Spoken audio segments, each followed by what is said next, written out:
CFB Prime, Nino Brown. Who's got more pressure at the QB position this year? Did Apple mess up the whole Pac-12? Who could beat this year's TCU? All that on this episode of CFB Prime with Crain and Company's own Jake Crain. Shh, blow the damn whistle. Some of you in the room right now, you are where you are. You're giving 60% when you have 120 in you. Why? Because you never made a decision.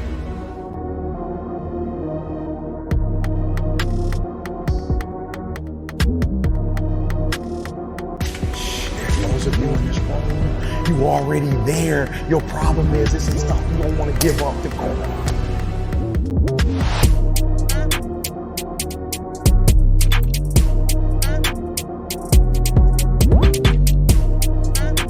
Listen to me, pound for pound, any agent in the room, pound for pound, motivational speaker, pound for pound, entrepreneur, pound for pound, athlete, pound for pound, weightlifter, pound for pound, whatever you do, I guarantee you when you do it, nobody can do it like you do it. The problem is you don't hardly do it.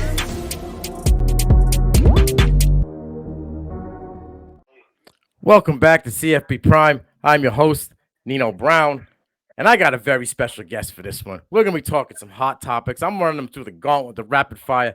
He's 1/3 of Crain and Company. That's my guy, recently married, Jake Crain. How we doing, my man? Man, Nino, it's always great to be here. Really enjoyed our talk last time. And yeah, man, we're 3 weeks into the marriage. She hadn't left me yet, so we already hit the over.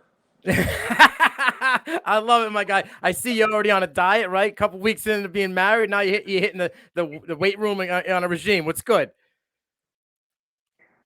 Dude, man, I'm down about 37 pounds in a little bit under 2 months. Feeling great. Neil's knees feeling great. I'm in fighting shape, man. I'm ready to put Connor in there. I'm ready to go.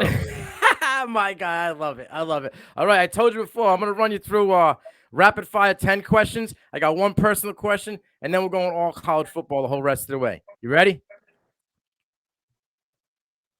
All right. Let's do it.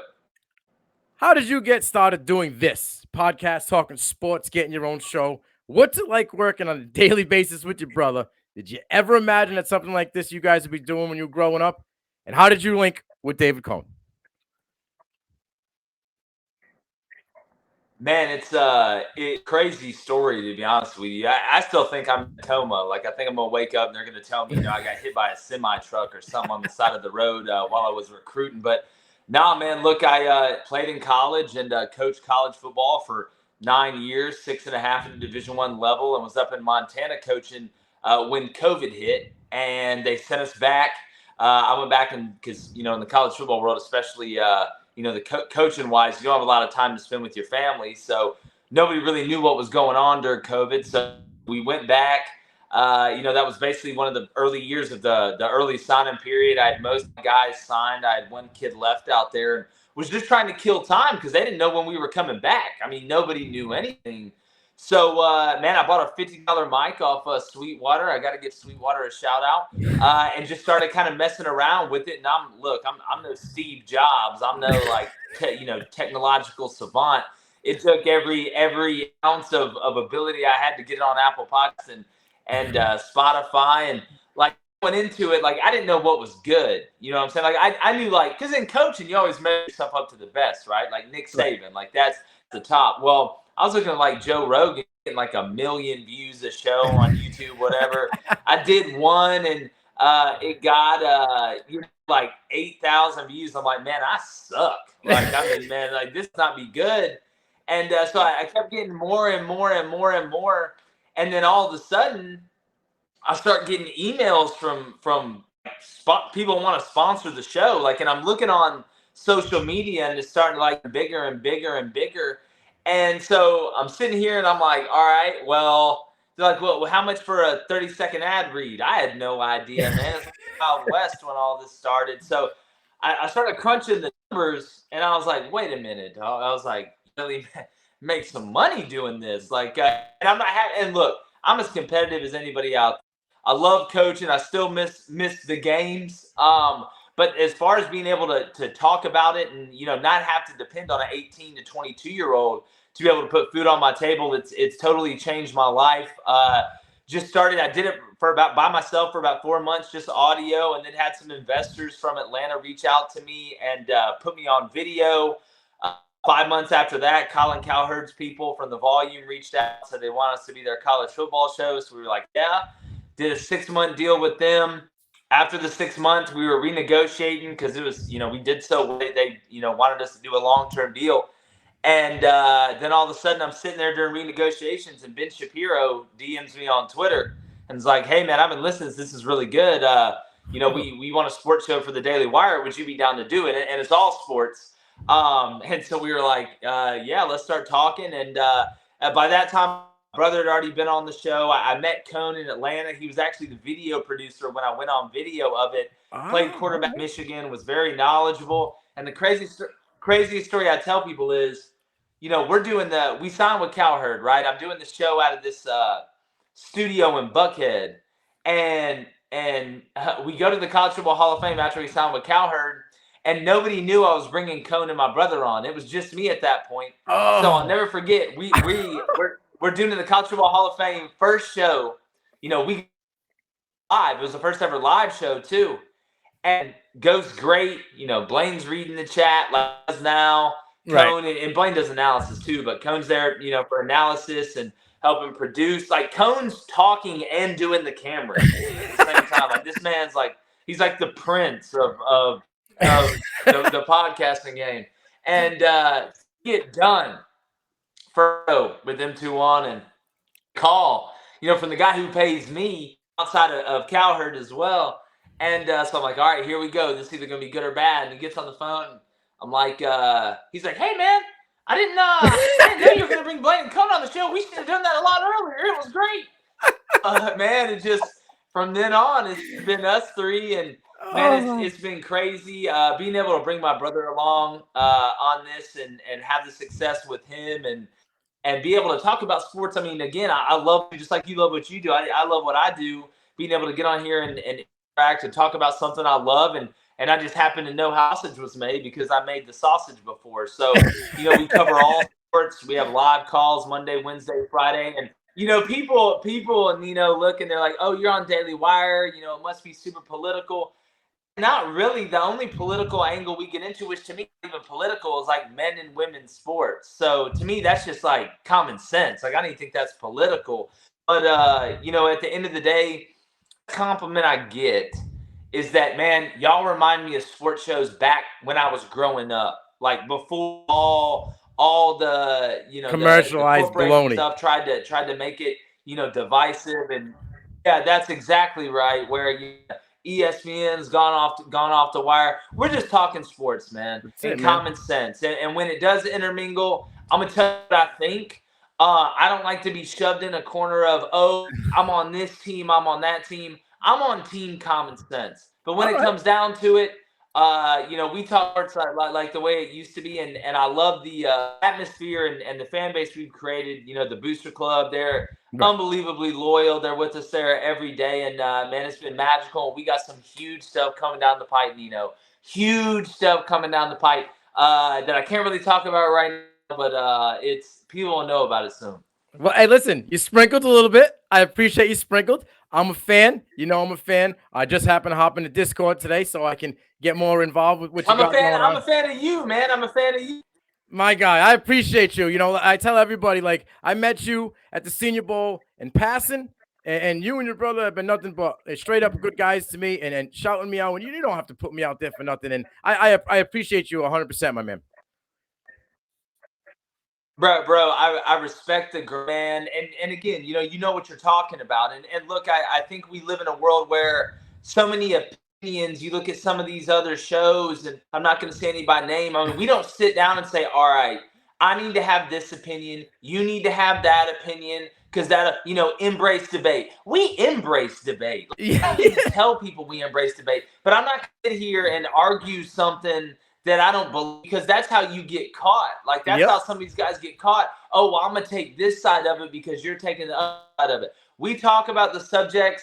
Obviously, at the show, we're going to hit this segment there just like you do. But going into it, there's no like, "All right, I'm going to take this angle, you take that angle," or anything like that. Now, Some people think my brother does because some of his takes are crazy. I mean, if he calls Tim Tebow overrated one more time, I'm going to take that flamethrower we got and set him on fire. Oh, man. I saw that. I was like, uh-oh, he's coming back. He's fired up. Listen, I was a swimmer back in high school and college. I respect the hell out of you guys for putting Riley Gaines up there. Like, I was watching her father as I was growing up as a swimmer. I respect what you guys did and putting it out there. And what she's going through is crazy. What you guys do, you guys take some shots. People take shots at you. You know what I'm saying? You don't take shots, but people take shots at you for what you do. But you guys send 10 toes down, and I just love what you guys do. And look, we're always going to be us. We're gonna stand up for what's right, because if you don't stand for something, then you'll fall for everything. Facts. I love it. All right, you ready to talk college football, my guy? Let's do it. This is my bag now. Now I know it is. All right, first one, rapid fire. Biggest offseason crybaby college football: Nick Saban or Dabo Swinney?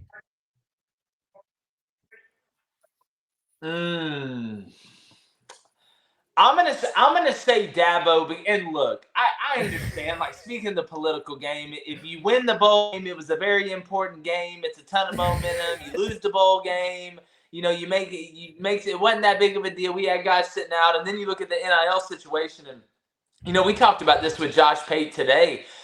If Clemson doesn't get back to what they were, and I think a lot of it is the skill position. I mean, up front, I know the offensive line hasn't been typically what it has been, but the skill position has been able to get them out of it a little bit. When you look at Deshaun, obviously when you look at Trevor, I love me some Will Shipley, but when Will Shipley is your best skill player, you're not going to win the way that Clemson was winning. Where's T. Higgins at? Where's Travis Etienne at? Where's Justin Ross at? Where's all these guys that when it came down to it, you put that ball up and they're going to go get it? Because guess what? Sometimes, actually most of the time, the play doesn't work out exactly how it was drawn up. You got to have some guys that can go get it. And that's what Clemson had. They had guys at the quarterback position that could extend the play, turn it into a scramble drill, take it to the backyard and hurt you. So they've got to get back to that, because if they don't, eventually Dabo's going to have to embrace this transfer portal. He's going to have to kind of go about it a different way. And that's kind of there's never really a dark side to winning. But once you sip it from the cup, once them have tasted that magic juice, they want nothing. Nothing else will suffice, and they've raised the standard there at Clemson. So I'll go Dabo, just because, look, say what you want about Nick Saban. There's some things that he hasn't, you know, and he's been very vocal about it all the way back to the hurry up, no huddle offense. But I think one of his biggest strengths is his malleability when he gets to the top. Some guys, when they get to the top, don't know how to evolve or change or think that they should, or they're stubborn. Every time there's been a block with Nick Saban, he's made the adjustment. Oh, I don't like the hurry up, no huddle. Well, I'm not going to sit here and cry for 2 years. I'm going to go hire Lane Kiffin. I'm going to beat your own game. So I'll go Dabo in that situation. I'm blowing a whistle on you, Jake, for the simple fact, I agree with you on Nick Saban adapting, but he still cries. It doesn't matter, right? He's crying about NIL and paying the bag and transfer portal. I just mentioned it a couple weeks ago, but you just paid your guy, Buckner. That guy didn't come, like, you know, with open arms. He knew you had to get his old OC. You knew you were getting him. He got paid to come there because you needed a QB. He's playing the game, but he's crying about the game. That is why I go with Nick Saban as a bigger crybaby. Yeah. He cries to stay relevant. If his face isn't in the media, I'm going to go cry about something I'm doing anyway. Well, I'll say this. Number one, the fact that you brought a whistle, that's fantastic, guys. I love that. The second thing is, you know, the difference between when Saban cries and when Dabo cries, at least Saban embraces it eventually. Dabo hasn't embraced it yet. He never will. Jake, you said he's going to sip from the cup. He's not sipping from the cup. They brought the sipper in the OC in Garrett Riley. He's the sipper. They told him, listen, you sip from this thing. You make him hit the portal. We'll get him out of here in time because we're going to drive him nuts and make him have to go to the portal. He's not going to want to change. It's going to be your ship. Come in here. I'm giving you the new shiny toy in Cade. Make it work. You got Williams. We got Shipley. This can be yours. You can sip from the cup. I'm all with you with the cup. I think the cup was given to a different guy, though. Well, look, I mean, you can pass the cup around when it comes down to it. I think Garrett Riley was the best, obviously, assistant hire of the offseason, because I separate, obviously, assistant hires and head coaching hires. But they needed a new flavor a little bit in what was going on. It didn't work out with DJU. And look, Clemson had a great run of quarterbacks. I mean, eventually, you're going to run into a guy that can't be Trevor Lawrence or Deshaun Watson, and you understand that. And look, I hope it works out for DJU there at Oregon State, but I like the Klubnik kid. But to me, it's going to come down to those weapons around him, because I'm not talking about just regular season. That's, again, we talk about sipping from the cup. Sipping from the cup is doing stuff when you get to the playoff like Clemson used to do, and you have absolute cats running around to be able to beat the Georgias and the Ohio States, the Michigans and the Bamas of the world, even though Bama a little bit questionable this year. Little bit questionable. See, that's why I like Jake, because Jake's up there. He don't care about the smoke. He takes on all questions. It is no hiding from anything. Jake's the man. All right. We're going to the next one. Smoke, Nino. The next one. Who's got more pressure as a starting QB this season? Cade Klubnik? You got all the weapons around him. Like, you got a new OC who likes to chuck the rock. He's got a blossoming wide receiver in Tony Williams. Everybody knows about Shipley. Or is it Caleb trying to repeat back-to-back Heismans, right? He's got Lincoln. They brought in the QB Whisperer 2.0 and Cliff Kingsbury, who had all the money, didn't need to work. All of a sudden, now he's working. Or is it Quinn Ewers in Shock in Texas? Which QB's got the more pressure on him out of the three? Man, if we're talking truly about pressure, I mean, I think Caleb, with what he's done, I'm not worried about USC's offense. That's the last thing I'm worried about when it comes to USC. It's going to come down to whether the Grinch will steal Christmas again out there and put together a defense. And I know it was year one. I understand it takes some time, but just be average. Just be average. Don't get punked by Utah again. Nobody gets shoved in the locker more than USC when they play Utah. It's a physical thing. Look, these boys in Utah aren't rocking Ray-Bans and sitting in the sun out there. It's freezing cold, and they're all 30 years old like BYU, so it's a different story. But when it comes to the other quarterbacks, and there's a ton of pressure on Cade, but I think the most pressure is on Quinn Ewers in Texas. You saw flashes of it, and people say all the time, in my DMs, I have Texas fans are like, man, Quinn was so up and down last year. Well, yeah, you know what that's called? That's called freshman. That's what that's called. There's been a ton. This isn't easy, and he was 17 years old. Freshmen go like this. Are you going to get early game against Bama, Quinn Ewers? Are you going to get, hey, I still think it's high school, and I'm going to run around and just make crazy decisions or try and get rid of the ball too quickly, Quinn Ewers? But there's so much pressure at Texas. Not that there isn't at Clemson, but think about it. This is your last year in the Big 12, the last hurrah. You got Arch Manning sitting there right by. And look, I love Malik Murphy. I think he's going to get a raw end of the deal, because I think they're going for that narrative in 2024. Arch Manning starting quarterback when Quinn goes pro. Right. But that's a story for another day. But Quinn Ewers, the chosen one, right?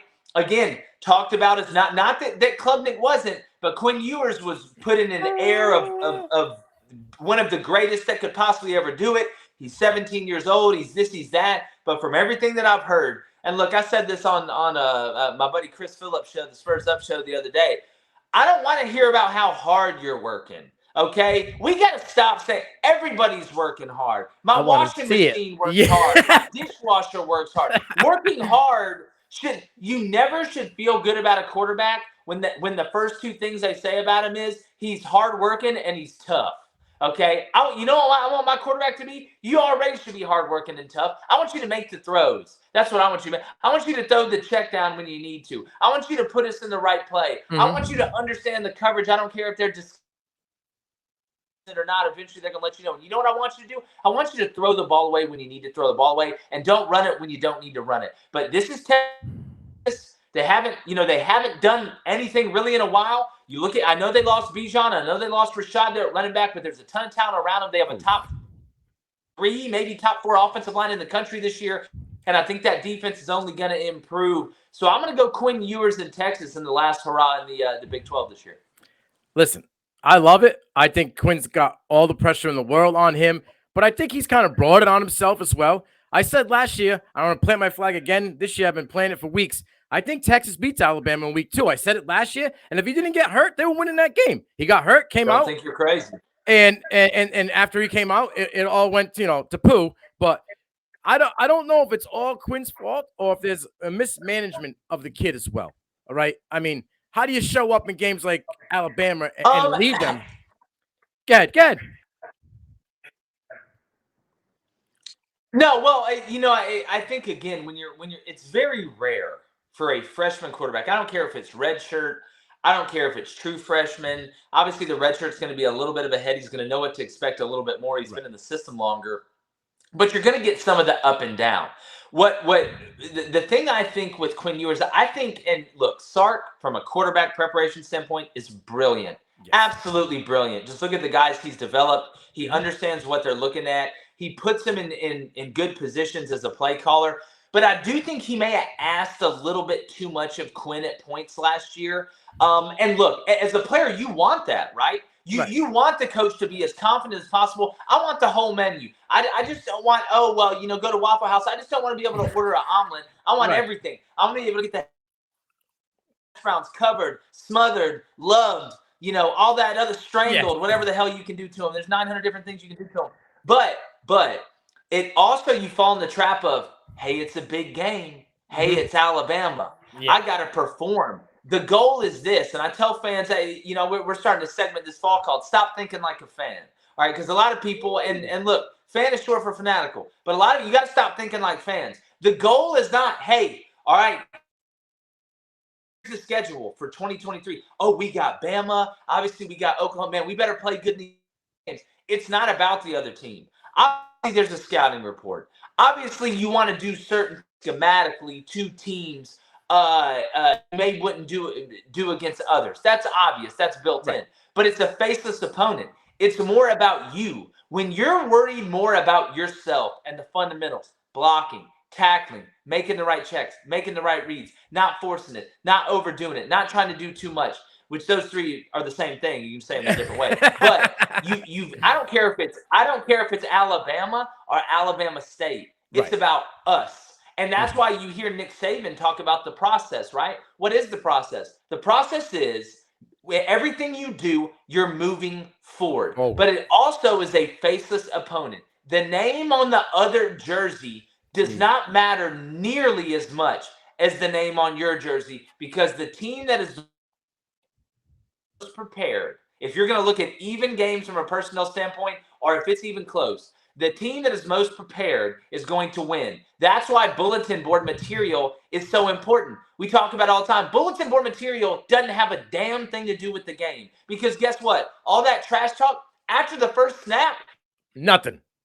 You're out there playing, right? That's why you'll see chippiness, but you typically see fights after the game. What bulletin board material does, it helps you prepare. It helps you focus. Hey guys, it's day 9 of fall camp. Sucks right now. I know that your body's hurting, your mind's tired. Everybody can get excited for day 1. Hey, that's easy. I want guys that are excited for day 9. But guess what I can point to? Hey, you remember what they said about us? You remember what they said about y'all? Remember what they said about me? It's amazing that focus in preparation. That's why bulletin board material is so important. I'm with you 100%, because after that bulletin board material gets you fired up. The bulletin board material doesn't put the talent in the jersey. The bulletin board material doesn't go out there and smoke a guy. Nope. It'll just motivate you. But if you ain't got the talent in the saddle, then it doesn't matter, right?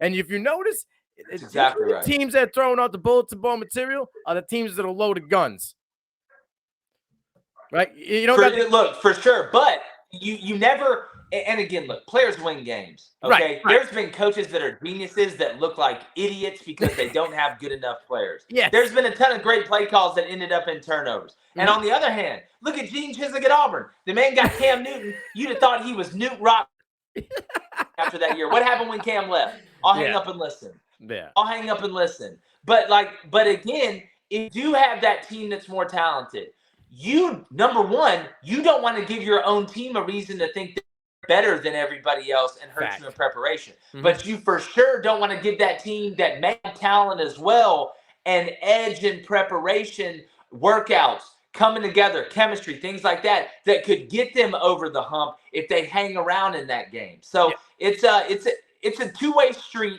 But yeah, I mean, look, a lot of guys talk nowadays that's how it is. Look, I coach DBs, man. I love for my guys to talk because it's a lonely world out there at DB.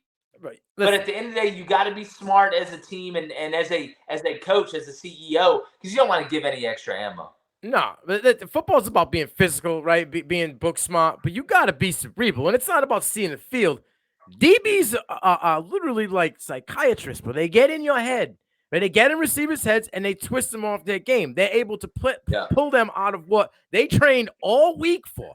The good ones, anyway. The Ramseys, right? The Reeveses, right? The Joey Porters. Those guys are able to get in there and twist you off what you prep for.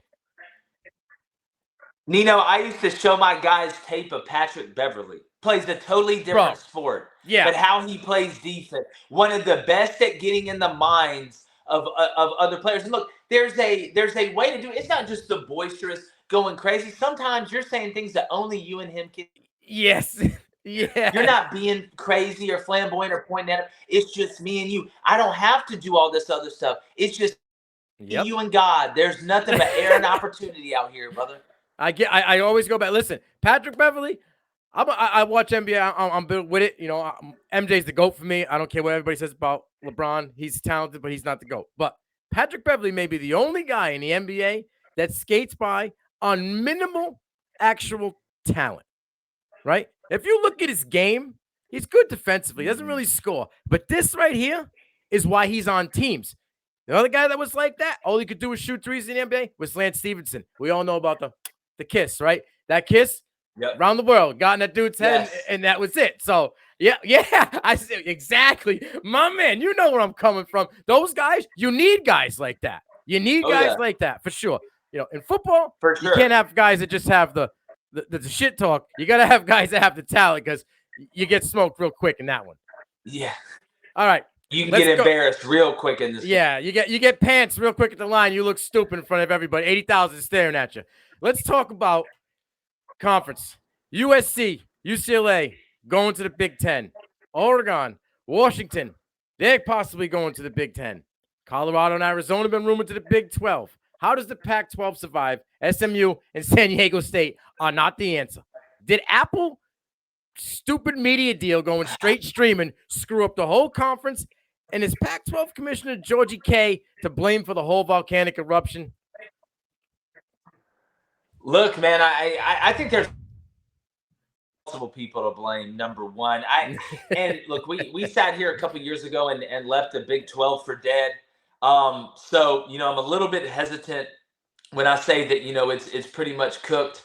But man, I'm looking. I don't see how, now that they've lost USC and UCLA and you got some other big names looking like they're going to jump ship, you're running out of teams to replace them with. Right. You know, you brought up SMU, you brought up San Diego State, because look, this is about markets as much as about anything. You look at brands, it's about markets. And yeah, you can sit here and say, hey, this team's from here, but they're not going to have the cachet of USC or UCLA, not even close. So regardless of what they do, Fresno State, love that program. Love what they're about over there. They're not going to pull the same as the USC. So, man, I don't see how they survive, you know.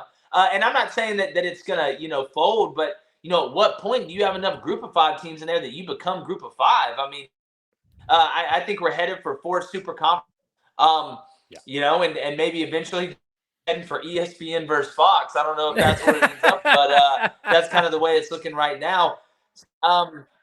You know, when it comes down to blaming, I don't even blame Apple. I blame them and what they did with the Pac-12 network and doing it where, you know, there's kind of regionally, right, where there's different ones. That I never thought that was going to work. I thought that was a bad idea instead of having one hub. And look, the ACC network in out there killing. All right, they're not. It's not the greatest model, but it's a whole hell of a lot better than what the Pac-12 did, man. But I do want to say on that one token about the Pac-12, man, you got to give Brett Yormark and the Big 12 a lot of credit, man. They rose dead. I mean, you look right now, the Big 12 cemented, talking about adding more. Yeah, for sure. I mean, look there again. I talked about this the other day. I said, you know, the SEC and the Big 10 are going to get who they want. Okay, there's so many good ads left out there. The Big 12 in order to not only survive, because it's not about surviving, it's about thriving. Because when you thrive, you automatically survive. That's why I love the Brett Yormark hire. I love his background, but the thing I love the most, I love his aggressiveness. That's what I like. He's going out there trying to expand even more to be able to protect him, and it's a smart move. So the Pac-12, I think it's going the way of the dodo bird, but man, Big 12, it's they're revving up. It's that Looney Tune guy. Which way did he go? Which way did he go? That's how I feel like it is with. That's exactly right. Georgie K in the Pac-12, like, dude, you're sitting there, right, and you're in meetings, and the Big 12's in the same meeting, and this dude's literally throwing grenades in your lap, and you're just sitting there eating them. Like, oh yeah, I don't even know what's going on. Like, he's been sniping team, dude. Colorado left, turned around, dropped their pants to Big 12, and said, "I'm out of here. We're going to the Pac-12, and we're never looking back." They got a big name guy in Dion, and he's like, "Yo, what's good? You got name, you got media pull, you're in the media. Let's bring you over here. We'll get you that ducat. We'll give you the bag. We'll give Colorado the bag, and we got good media deals, and you can start your program from the ground up here."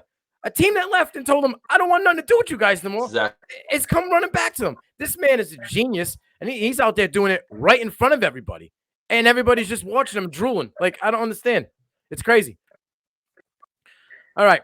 Yeah. Look, I would much rather have a guy at the top that's aggressive and out there trying to get. I'd rather ask for forgiveness than permission.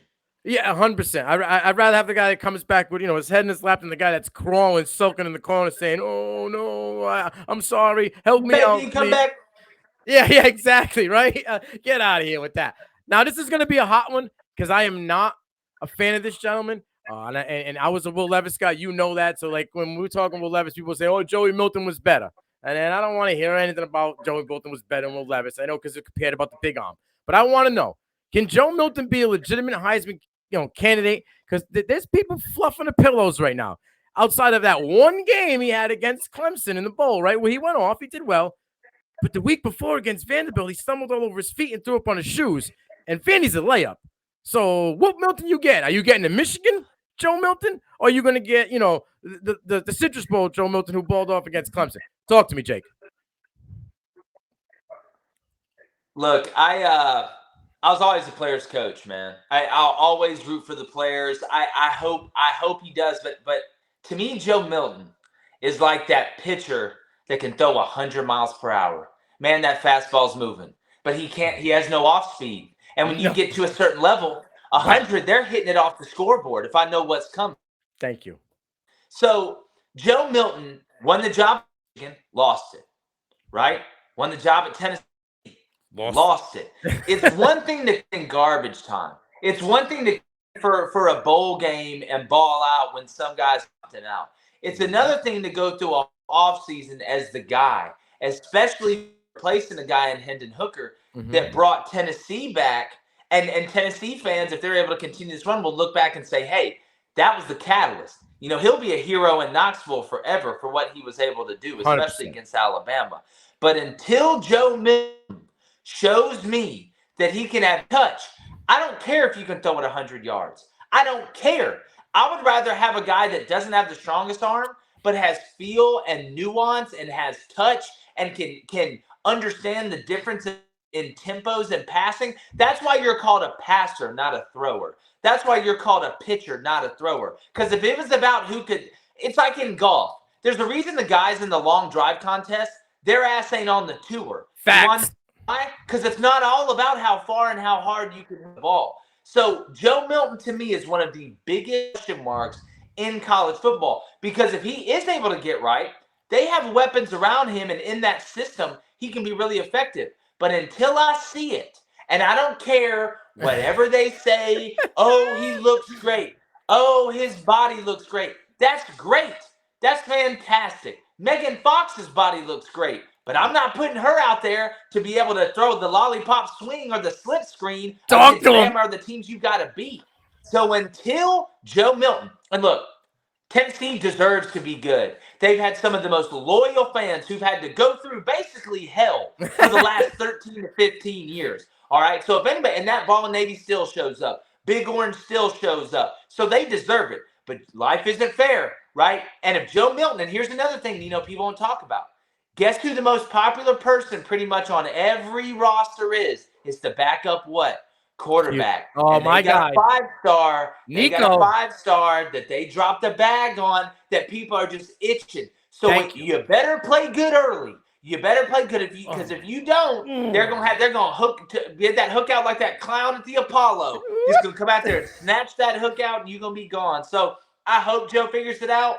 But until it's like the Loch Ness Monster, until I see it, I do not believe it. Nope, I'm with you. He's fictional. It's not real, right? This dude is I haven't seen anything but a guy who could throw the ball downfield. Well, yeah, Nino. They say, oh, well, it's a great story. Oh, okay. Well, you know what else is a great story? Hansel and Gretel and Little Red Riding Hood. Yep. You know how that Three little pigs. Yep. Good. Right. Like I've been saying this for a while. I feel like you literally validated everything I've been saying about Joe Milton. They went, gave the Louis bag to Nico and said, bro, you're coming in early. I want you to enroll early. I'm bringing you to the bowl game. You're practicing with Tennessee that whole week because I want you to be the guy that's propped up in Joe and say, nothing is yours, my friend. Nothing is guaranteed to be yours. When we bring in a kid like that, who's a 5-star, who shows out in the spring game and gives them a flash of everything you were talking about, a kid who can throw the ball away, a kid who can throw the soft touch pass, a kid who runs down the sideline and throws a nice ball over the shoulder to Squirrel. I believe it was Squirrel. It might have been Brew McCoy down the line in the spring game. Now, the itch that you're talking about is starting to feel like poison ivy because these people want to see more of it. And they don't care about Joey throwing it 100 yards. They're talking about the shiny kid they can see for 3 years. That's it. And look, Josh is going to play the best player. And that's not saying Nico won't struggle, but that spring game, it was like, man, it's like when you go to the Cheesecake Factory, right? And you walk by there and they got a sample. Yep. They hand you that little sample, you take a bite and you're like, oh my God, that's so good. Man, I don't want to buy the whole cheesecake yet. Eventually, you're going to buy that whole cheesecake. Mm-hmm. All it's going to take is one big SEC game where Joey Milton plays like he played against Vanderbilt in the first half, where he goes, play good early. 8 for 17 or something, right? And he's on 100 yards and a turnover. Yeah. And you got receivers like Squirrel White, and you got guys like McAllen Caskles, tight end, looking at coach going, bro, I'm open. He ain't hitting me. He's throwing at 100 miles an hour over my head. Yeah. What's good?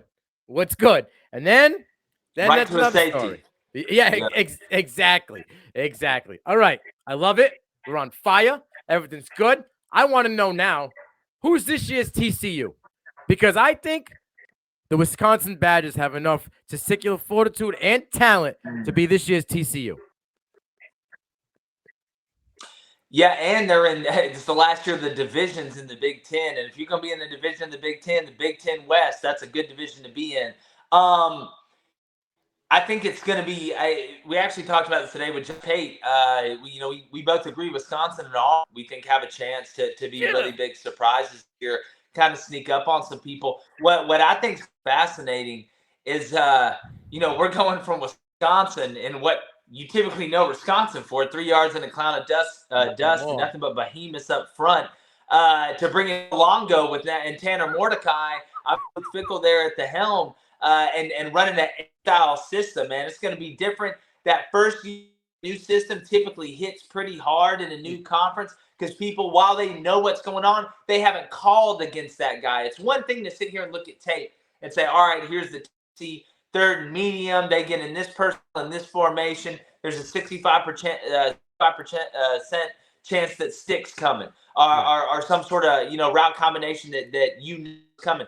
It's different when you're in the game and you're calling it. You get a feel for it. We call it playing the game, right? Yeah. It's like when you get on Madden or NCAA, you don't really feeling each other out, and then all of a sudden you start playing it. So being in the Big Ten West, looking at the schedule, I think Wisconsin. Now, will they make it all the way to the national championship game like TCU? I don't know. But if we're talking about big surprises and being able to get to a national championship, I don't know if it's a dark horse because of where they're going to be ranked. But, man, I'm high on Florida State, man. I'm high on Florida State. But they've got a little bit of everything. I love what they did in the transfer portal. But they're top 5 already. They finished top 5. They're already a consensus top 5. Like, yeah. Well, see, that's why to me, like, if we're gonna say that the surprise somebody coming out of nowhere and going to the national championship, then my answer is nobody. We don't have this every year. You typically don't have, right? TCU, excuse me, lost their conference championship game. I still thought they should have been in the playoff, obviously. Then they beat Michigan. But you don't have that every year. Typically, it's the other way around. You get 2 teams that we thought were going to be there in the end. So I'm going to go ahead and say nobody. I don't think anybody's this year's TCU. All right. Well, I should have phrased it a little bit better. I was saying because we got 12 teams, right? 12-team playoff coming, and who could be the team that could make the 12-team playoff that wouldn't even affect it? And I think Wisconsin, Auburn are guys. And my question with Auburn is, and I don't want to get too off topic, but is this supposed sex tape that he's got Jacquez Hunter going to hurt him? Is he going to get suspended? And if so, do they have enough horses in the stable and the running back? Is Cadillac going to suit up? Look, Caddy could still suit up. Yes, he could. Hell, I wish Caddy and Zach Etheridge and Trevon Reed could still suit up. But man, look, here's my deal on that. I don't have all the details. I like to see everything come out. Right. Look, do I think it's not a good thing? No. Right. Do I think it's something that should ruin the kid's career? No.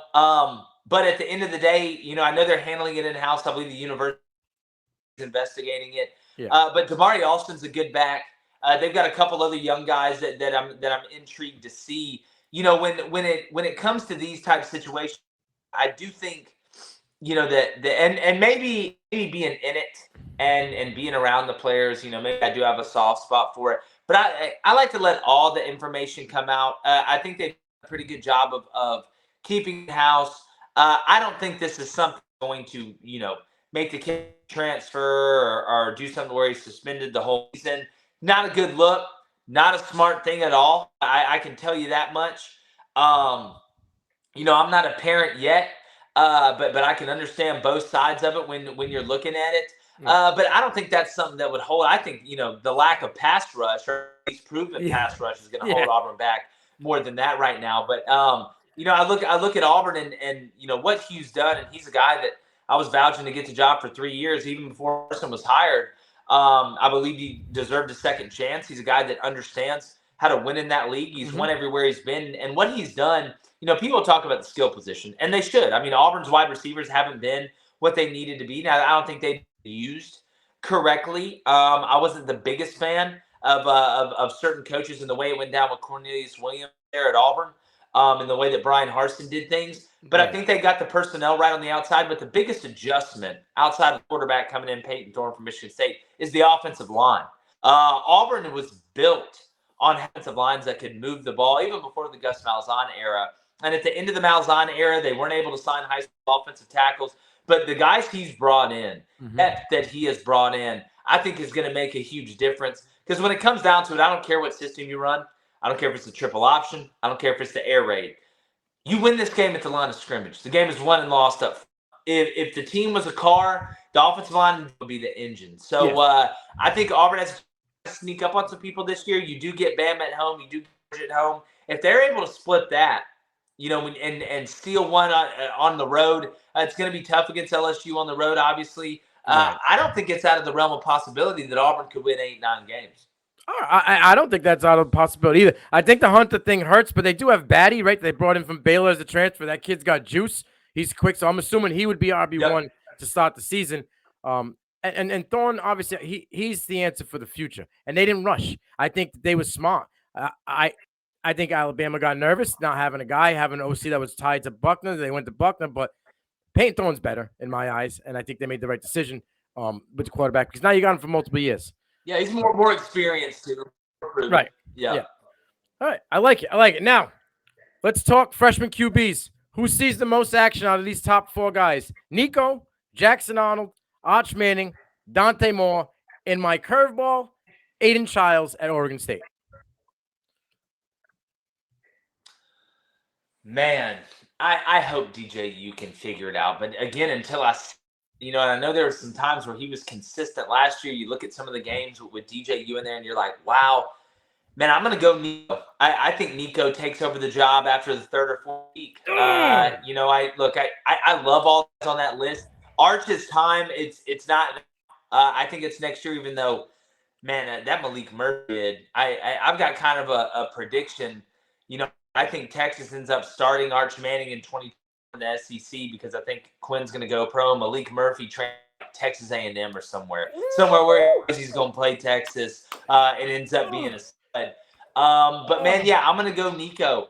For the same reasons that we talked about earlier. But man, I'm really excited for the young quarterbacks in this class. Again, it's something where you're going to have ups, but you need to go through the bad just like you go through the good so you can learn from it. It's not a terrible thing when a freshman quarterback struggles a little bit because the real ones, you find out, number one, are they front runners, right? Mm-hmm. Are they guys that when it's going good, they're good? When it's going bad, it's somebody else's fault or I'm going to leave or this, that, and the other, or, give me the sippy cup and a pacifier and put me to bed. But no, man, I'm going to go Nico. Yeah, we don't need any more Caden Slovis's, going on, team to team to team to team. It doesn't work out here. Oh, my guy left here. I'm going here. Man, Wilder, man. Yeah, we need that. You're in school for 6 years. You're on 6 different teams. Like, come on, pick a decision. Either earn it and work your ass off to get it, or just stay in the background and be quiet. Yep. Who is the first college football coach on the hot seat in 2023, and why? I said shock. Because of loaded roster, there's too much talent in that QB pool. If he can't win early, they're coming for his throat.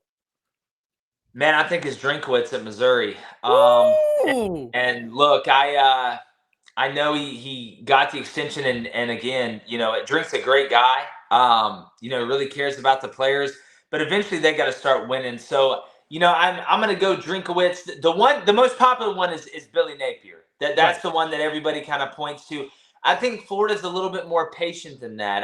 As crazy as it sounds, I know, you should be able to flip that Florida house pretty quick, but I don't think people realize how bad the culture was at Florida at the end of the Mullen era. And the hardest part about building a team isn't just getting good players in there. You can go to junior college and find good players in other places, but it's building a winning culture. And I think Billy understands that. And I think he needs a little bit of time. So I'm going to stay in the SEC East, for this last year. The SEC East is around. I'm going to go Drinkwitz.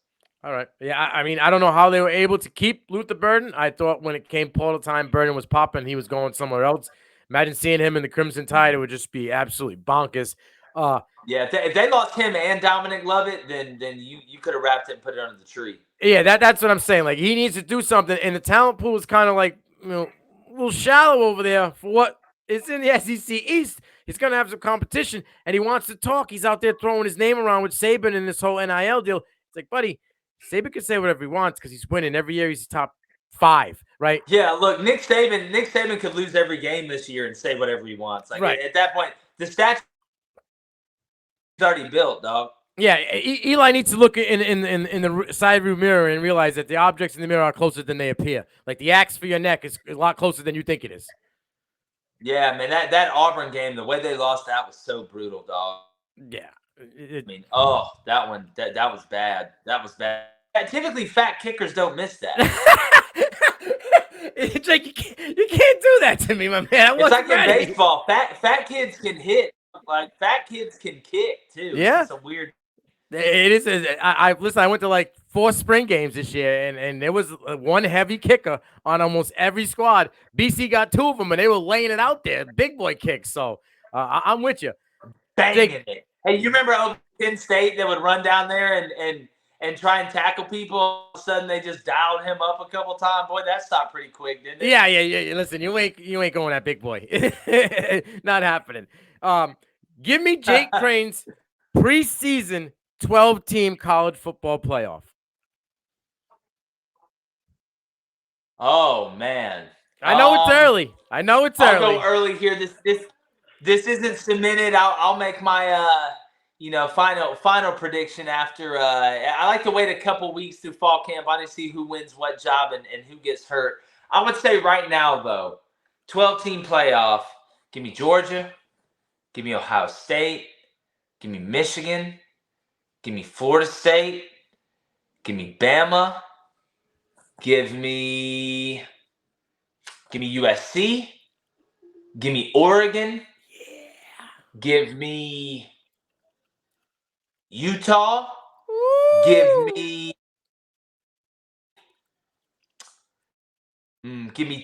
Texas, give me Texas Tech, give me it's a good one. This is a guy reaching down the back. I got one for you. I got a group of 5 one for you at 12. Give me let's go back SEC. Give me you. Okay. And give me Liberty. Whoa. Give me Liberty. They were on the cusp of being a top 25 Chadwell. team. Yeah.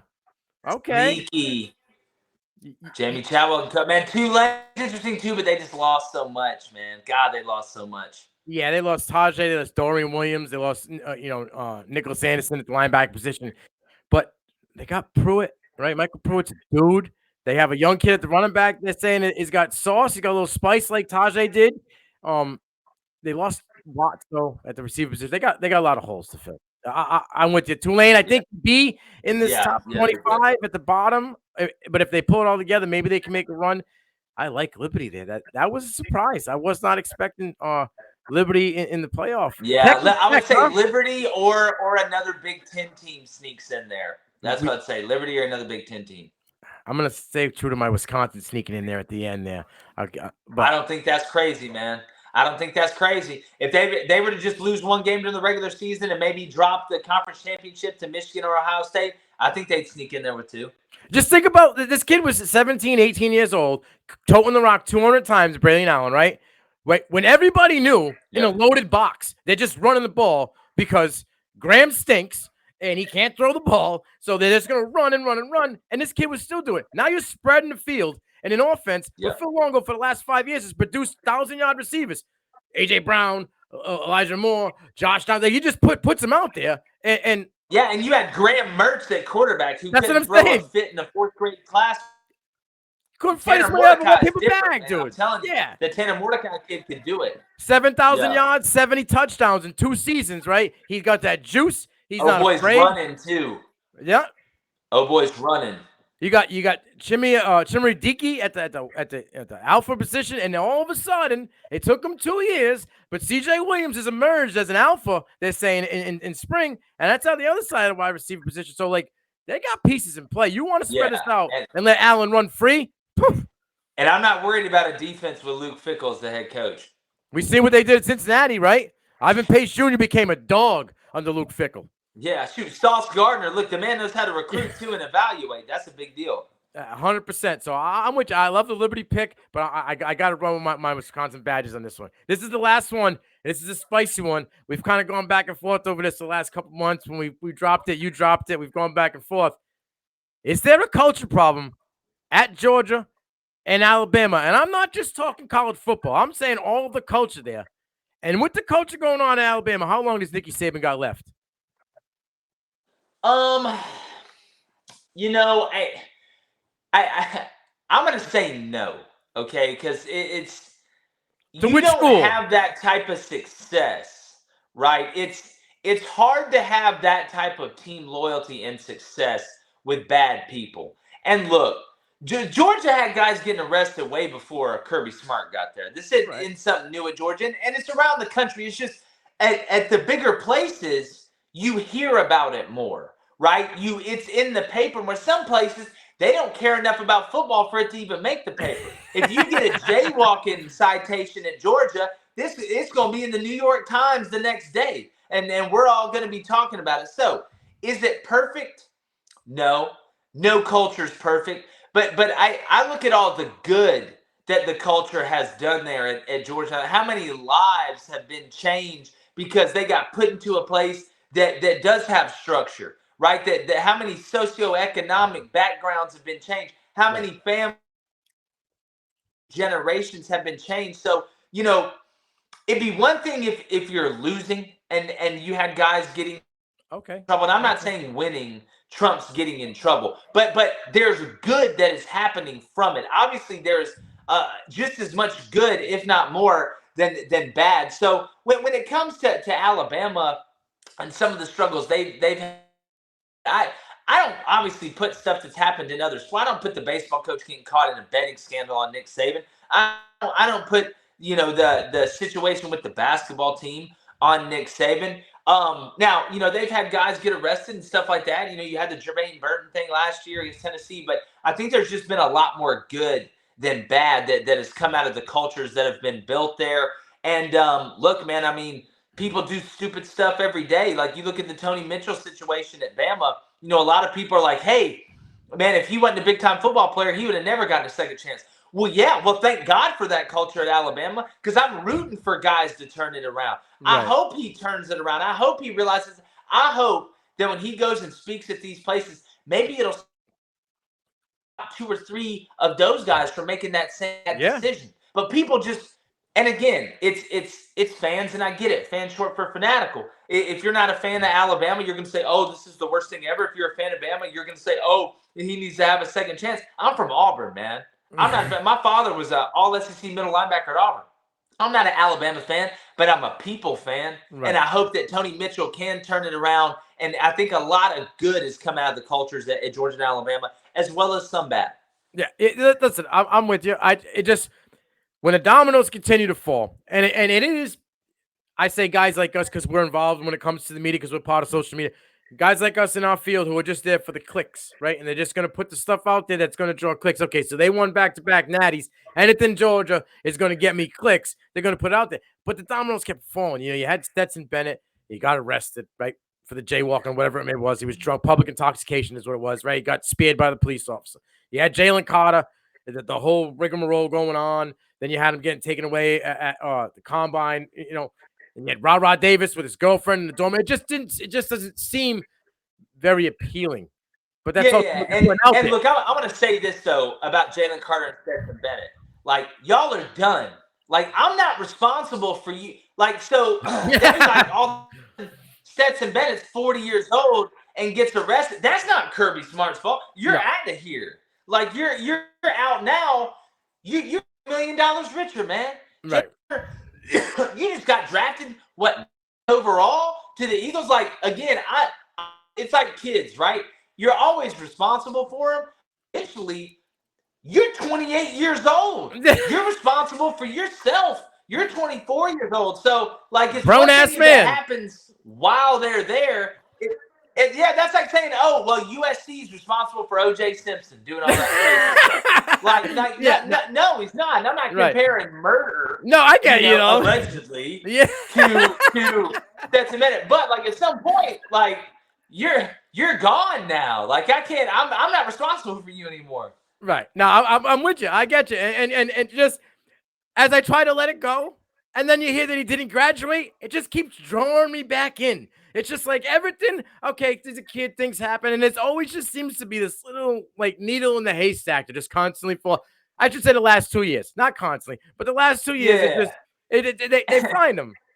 And I say this, about people like, oh, Stetson didn't graduate. Oh, Stetson didn't graduate. That bank account graduated. That money he just in one fell swoop.